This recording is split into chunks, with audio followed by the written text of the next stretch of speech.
can a student gain in 15 days? A certificate or a robot that actually works? At my equation, we choose second, because in just 15 days of robotics and AI, students transition from learning concepts to working on a complete robotic system. So let's break it down how exactly we make it happen. It starts with a clear roadmap.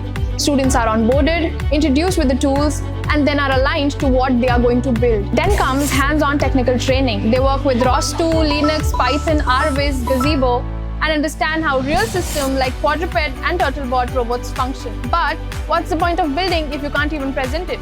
That's why, alongside technicals, you optimize LinkedIn, build resumes, document projects on GitHub, and go through mock interviews. Because skills are important, but showcasing them, that's everything. Now comes the real-world exposure. Students visit industries, manufacturing plants, automation setups to understand how robotics works beyond the lab. And finally, the most important part. They execute on a complete hands-on project, from assembling the robot to testing, debugging, and preparing a final demo. And honestly, that's what we offer.